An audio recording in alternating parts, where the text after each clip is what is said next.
Good morning, students. Welcome to the next video lecture of a topic 8085 microprocessor. तो इससे previous video के अंदर हम लोगों ने 8085 का कंप्लीट पिन डायग्राम डिस्कस किया था.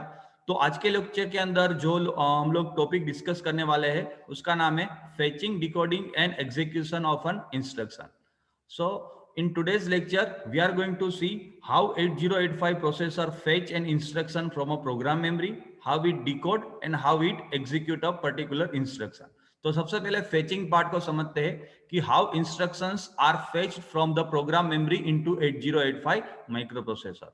तो जब हम लोगों ने 8085 का ब्लॉक डायग्राम डिस्कस किया था तो उसके अंदर एक रजिस्टर डिस्कस किया था जिसका नाम था प्रोग्राम काउंटर. ठीक है. तो प्रोग्राम काउंटर जो होता है उसके अंदर जो नेक्स्ट इंस्ट्रक्शन फेच करनी होती है उसका एड्रेस हम लोग स्टोर करते हैं और उसका जो कंटेंट होता है प्रोग्राम काउंटर का वो ऑटोमेटिकली जैसे ही इंस्ट्रक्शन एग्जीक्यूट हो जाती है उसके बाद वो ऑटोमेटिकली इंक्रीमेंट हो जाता है. और वो कितना इंक्रीमेंट होता है? जितना इंस्ट्रक्शन का साइज होता है. तो यहाँ पे एग्जांपल के लिए ये डायग्राम में हम लोगों ने एक प्रोग्राम मेमोरी ली है. ठीक है. यहाँ पे जो मेमोरी लिखी है, ठीक है, वो एक आपकी एक प्रोग्राम मेमोरी है जिसके अंदर हम लोगों ने कुछ प्रोग्राम स्टोर किए हैं. ठीक है. और प्रोग्राम के अंदर काफी सारी नंबर ऑफ इंस्ट्रक्शन है जिसमें से हम लोग मान के चलते हैं कि 2000 एड्रेस से आपका इंस्ट्रक्शन है वो स्टार्ट होता है. ठीक है. तो 2000 पे कोई एक इंस्ट्रक्शन है, 2001, 2, 3, 4 ऐसे अलग अलग लोकेशन पे आपकी कोई एक इंस्ट्रक्शन स्टोर्ड है. तो लेट से हमें 2005 एड्रेस पे जो इंस्ट्रक्शन स्टोर है वो इंस्ट्रक्शन को फेच करना है. तो जैसा आप लोग जानते हो इंस्ट्रक्शन में दो पार्ट्स होते हैं, ऑपकोड एंड ऑपरेंड. ठीक है. वो आगे हम लोग प्रोग्रामिंग वाले चैप्टर में भी डिस्कस करेंगे. तो जो ऑपकोड पार्ट होता है, जैसे कि आप लोग लिखते हो कोई instruction move A comma B, तो मूव को बोलते हैं opcode and A and B को बोलते हैं ऑपरेंड. तो ऑपकोड के पास कौन सी इंफॉर्मेशन होती है कि वो इंस्ट्रक्शन कौन सा टास्क परफॉर्म करेगी, कौन सा ऑपरेशन परफॉर्म करेगी, वो इंफॉर्मेशन ऑपकोड के पास होती है.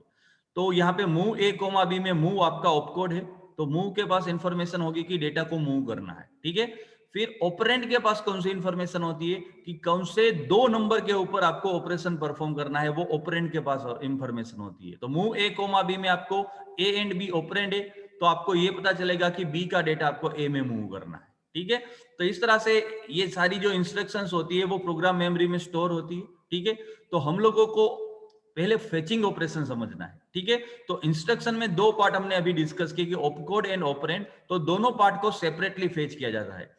तो जो प्रोसेसर होता है वो पहले ऑपकोड को फेच करता है और उसके बाद ऑपरेंड को फेच करता है. ठीक है. तो मान के चलते हैं कि अभी हम लोगों को 2005 एड्रेस पे कोई एक इंस्ट्रक्शन स्टोर है, वो इंस्ट्रक्शन को फेच करना है. ठीक है. तो वो जो इंस्ट्रक्शन स्टोर होगी 2005 एड्रेस पे वो बाइनरी फॉर्म में ही होगी. और मान के चलते हैं कि उसका जो हेक्साडेसिमल इक्विवेलेंट है वो 4F है. तो यहाँ पे आप देख सकते हो कि मेमोरी के अंदर 2005 एड्रेस पे एक डेटा दिख रहा है 4F. और ये 4F डेटा किसका है? तो वो डेटा है वो 2005 एड्रेस पे जो इंस्ट्रक्शन हमने स्टोर की है वो इंस्ट्रक्शन का ऑपकोड है. ठीक है. तो 4F यानी कि एक बाइनरी डेटा है. ठीक है. और वो डेटा इंडिकेट करता है कि 2005 जो एड्रेस है वो एड्रेस पे हमने जो इंस्ट्रक्शन स्टोर किया है उसका ऑपकोड है. अब हम लोगों को ये ऑपकोड को फेच करके प्रोसेसर में लाना है. तो क्या करना है? तो आपको प्रोग्राम काउंटर के अंदर जो भी इंस्ट्रक्शन फेच करनी है उसका आपको एड्रेस रखना है. तो यहाँ पे आपको प्रोग्राम काउंटर में क्या वैल्यू रखनी होगी? 2005 आपको वैल्यू रखनी होगी. तो उससे क्या होगा? प्रोसेसर जो होगा वो 2005 एड्रेस पे जो आपका इंस्ट्रक्शन पड़ा होगा, ठीक है, उसको वो फेच करेगा. ठीक है. और फेच करने के बाद वो डेटा बस के थ्रू वो इंस्ट्रक्शन को प्रोसेसर में लाएगा. तो यहाँ पे मेमोरी में दो तरह की पिंस होती है, address pin and data pin. ठीक है. अभी हम लोग कंट्रोल पिन की बात नहीं करते हैं. तो जो मेमोरी की एड्रेस पिन होती है, ठीक है, उसको आपको पीसी के साथ कनेक्ट करना होगा. तो क्या होगा? जो पीसी का कंटेंट होगा वो एड्रेस बस के थ्रू मेमोरी के एड्रेस पिन में जाएगा. तो उससे क्या होगा? मेमोरी अपना लोकेशन सिलेक्ट करेगी, जो भी उसको एड्रेस पिन पे जितना एड्रेस मिल रहा है. तो अभी पीसी की वैल्यू 2005 है, तो एड्रेस पिन पे मेमोरी को 2005 मिलेगा. तो उसमें जितने भी एड्रेस है उसमें से वो 2005 का डेटा सिलेक्ट करेगा. और वहां पे क्या डेटा पड़ा है? 4F पड़ा है. तो वो 4F वो एक इंस्ट्रक्शन का डेटा है. वो इंस्ट्रक्शन का डेटा वो डेटा बस के थ्रू आप देख सकते हो कि प्रोसेसर को सेंड करेगी. ठीक है. फिर वो प्रोसेसर के अंदर कंट्रोल यूनिट में जाएगा. ठीक है. और कंट्रोल यूनिट में जाने के बाद वो डिकोड एंड एग्जीक्यूशन होगा. ठीक है। तो अभी के लिए हम लोग फेचिंग इंस्ट्रक्शन समझते हैं। तो फेचिंग इंस्ट्रक्शन में आपको इतना याद रखना है कि प्रोग्राम काउंटर के अंदर आपको जो भी इंस्ट्रक्शन फेच करनी है उसका एड्रेस रखना है, और वो एड्रेस प्रोग्राम काउंटर के थ्रू एड्रेस बस में जाएगा, और एड्रेस बस के थ्रू वो मेमोरी की एड्रेस पिन में जाएगा। तो मेमोरी वो एड्रेस का डेटा सिलेक्ट करेगी और वो डेटा को वो डेटा बस के थ्रू प्रोसेसर को सेंड करेगी। तो प्रोसेसर में वो डेटा कहां पे जाता है? कंट्रोल यूनिट में जाता है, और कंट्रोल यूनिट उसके बाद उसको डिकोड एंड एग्जीक्यूट करने के लिए रिक्वायर्ड कंट्रोल सिग्नल जनरेट करते हैं। तो वो हम लोग आगे वाले पार्ट में डिस्कस करेंगे जब हम लोग decoding of instruction and execution of instruction समझेंगे। ठीक है। तो अभी के लिए हमें इतना याद रखना है कि इंस्ट्रक्शन फेच कैसे होती है। ठीक है। तो ये स्लाइड में हमने देखा कि इंस्ट्रक्शन किस तरह से फेच की जाती है, राइट।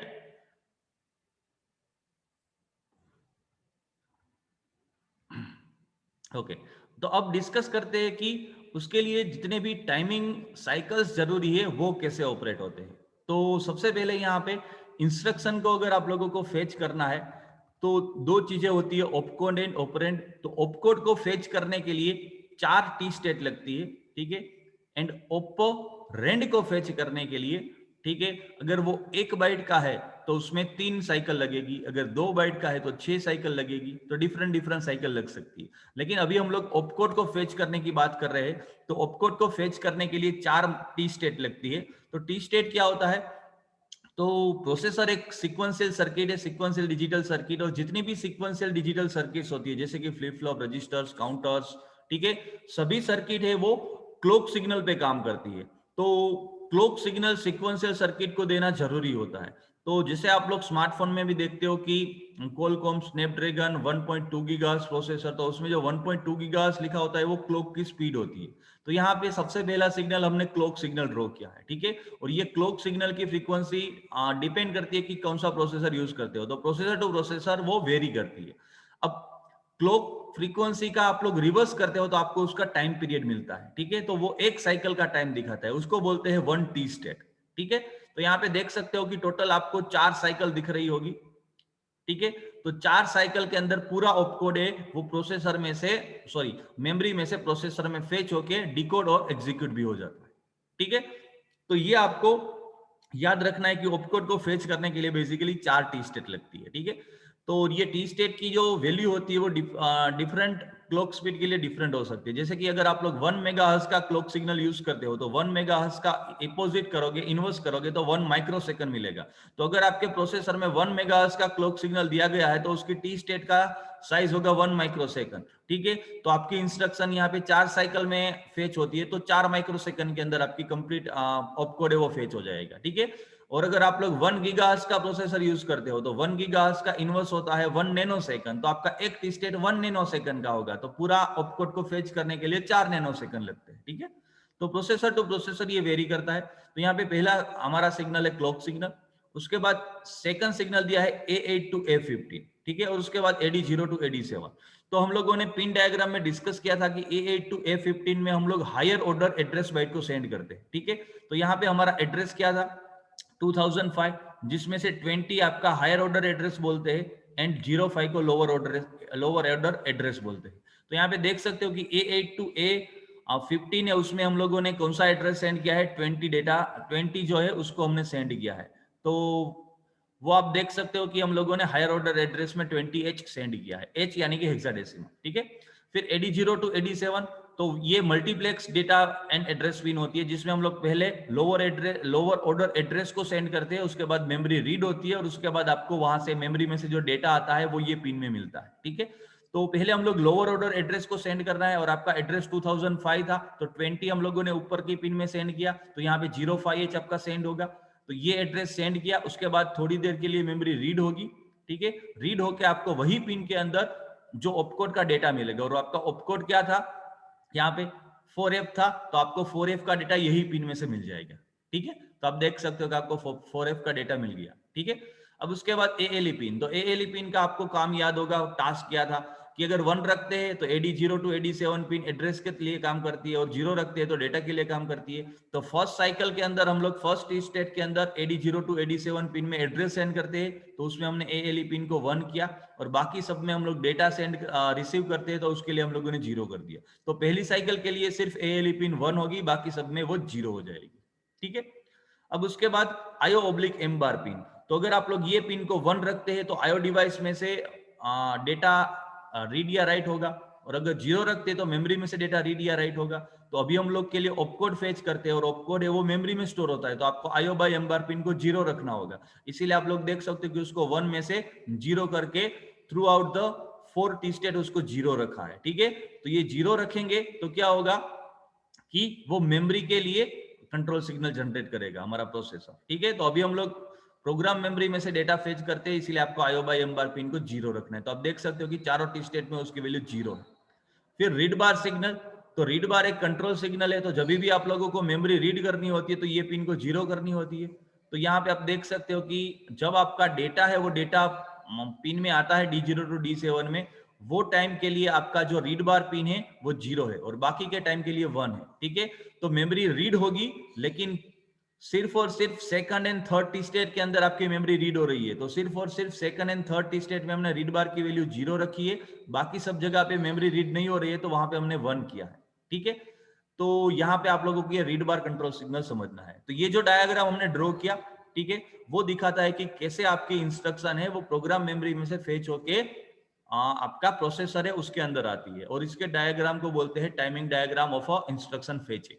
और आगे वाले लेक्चर्स के अंदर हम लोग timing diagram of particular given instruction है वो भी देखेंगे कि अगर कोई इंस्ट्रक्शन है तो उसका टाइमिंग डायग्राम कैसे ड्रॉ किया जाता है। ठीक है, तो अभी के लिए आपको सिर्फ ये ऑपरेशन समझना था, तो हमने एक रिड्यूस डायग्राम ड्रॉ किया है। ठीक है, और भी पिन यहाँ पे आती है जैसे कि राइट बार है, S0 S1 है। तो हम लोग जब कंप्लीट टाइमिंग डायग्राम डिस्कस करेंगे तो उसके अंदर वो सारी पिन है उसको हम लोग डिस्कस करेंगे।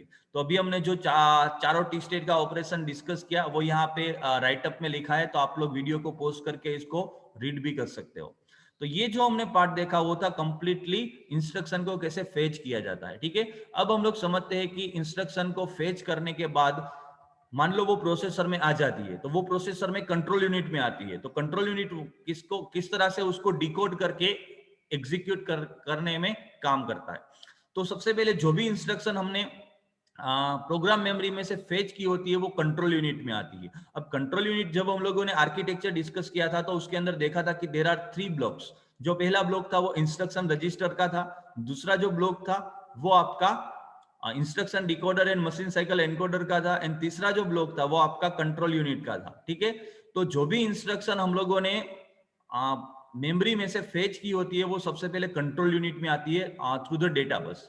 ठीक है, और डेटा बस के थ्रू वो कंट्रोल यूनिट में सबसे पहले कौन से ब्लॉक में जाती है, तो सबसे पहला ब्लॉक होता है इंस्ट्रक्शन रजिस्टर। तो इंस्ट्रक्शन रजिस्टर एक 8 बीट का रजिस्टर होता है। ठीक है, उसके अंदर हम लोग ऑपकोड को स्टोर करते हैं। ठीक है, तो सबसे पहले जो हमने ऑपकोड प्रोग्राम मेमोरी में से फेच किया होता है वो डेटा बस के थ्रू कंट्रोल यूनिट में जाएगा, और कंट्रोल यूनिट में सबसे पहले कौन से ब्लॉक में जाएगा, वो इंस्ट्रक्शन रजिस्टर में जाएगा। तो इंस्ट्रक्शन रजिस्टर है उसको होल्ड करेगा, और होल्ड करने के बाद वो किसको देगा, तो नेक्स्ट ब्लॉक है इंस्ट्रक्शन डिकोडर है उसको देगा, एंड मशीन साइकिल एनकोडर। तो ये ब्लॉक क्या करेगा, ये ब्लॉक है वो इंफॉर्मेशन कलेक्ट करेगा ऑपकोड में से। ठीक है, कौन सी इंफॉर्मेशन, तो इंस्ट्रक्शन डिकोडर है वो कंट्रोल इंफॉर्मेशन कलेक्ट करेगा, और कंट्रोल इंफॉर्मेशन मतलब कौन सा ऑपरेशन आपको परफॉर्म करना है वो इंस्ट्रक्शन के लिए। ठीक है, एंड जो आपका मशीन साइकिल एनकोडर है वो टाइमिंग इंफॉर्मेशन कलेक्ट करेगा, मतलब वो इंस्ट्रक्शन है वो कितने टाइम के अंदर एग्जीक्यूट करना है वो इंफॉर्मेशन। और ये जो दोनों इंस्ट्रक्शन है, जो instruction decoder and machine cycle encoder ने कलेक्ट की है, that is a control information and timing information, वो इंफॉर्मेशन वो नेक्स्ट यूनिट को देगा, that is a control unit. And control unit है उसके लिए जरूरी कंट्रोल सिग्नल जनरेट करेगा, और वो कंट्रोल सिग्नल वो मेमोरीज ALU ये सबको देगा। ठीक है, तो ये सारा जो पार्ट हुआ उसको हम लोग इंस्ट्रक्शन का डिकोडिंग बोलते हैं। ठीक है, तो डिकोडिंग के अंदर क्या आता है, जो इंस्ट्रक्शन फेच होके कंट्रोल यूनिट में आई है वो इंस्ट्रक्शन रजिस्टर में आएगी। ठीक है, और फिर इंस्ट्रक्शन रजिस्टर में से वो आपको जाएगा instruction decoder and machine cycle encoder, वहां से दोनों टाइप की इंफॉर्मेशन कलेक्ट होगी, और वो इंफॉर्मेशन जाएगी कंट्रोल यूनिट में, एंड कंट्रोल यूनिट है वो जो इंस्ट्रक्शन डिकोड की है उसमें से जो इंफॉर्मेशन कलेक्ट हुई है उसके बेस पे वो कंट्रोल सिग्नल जनरेट करेगा। तो ये पार्ट था, उसको बोलेंगे इंस्ट्रक्शन डिकोडिंग। ठीक है, फिर ये जो कंट्रोल सिग्नल्स है वो ALU को देते हैं, कंट्रोल यूनिट है वो, फिर ALU है वो इंस्ट्रक्शन में जो भी ऑपरेशन हुआ उसको वो परफॉर्म करेगा, उसको बोलेंगे इंस्ट्रक्शन का एग्जीक्यूशन। ठीक है, तो 3 पार्ट के अंदर आपके इंस्ट्रक्शन है वो कंप्लीटली एग्जीक्यूट होती है। सबसे पहले फर्स्ट पार्ट में हमने देखा था कि आपके इंस्ट्रक्शन है वो प्रोग्राम मेमोरी के थ्रू कंट्रोल यूनिट में आती है 8085 के, उसको बोलेंगे इंस्ट्रक्शन फेचिंग। और उसमें क्या था, तो उसमें आपको इंस्ट्रक्शन का जो एड्रेस होता है उसको प्रोग्राम काउंटर में रखना है, फिर प्रोग्राम काउंटर में से वो एड्रेस बस के थ्रू मेमोरी में जाएगा और मेमोरी वो पर्टिकुलर एड्रेस का डेटा सिलेक्ट करके डेटा बस के थ्रू कंट्रोल यूनिट को सेंड कर देगी। ठीक है, तो इसको हम लोग इंस्ट्रक्शन फेचिंग बोलेंगे।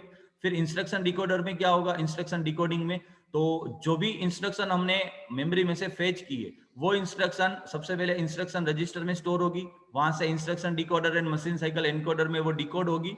फिर दोनों इंफॉर्मेशन जो हमने कलेक्ट किए वो इंफॉर्मेशन वो कंट्रोल यूनिट को देगा and control unit required control signal generate करेगा।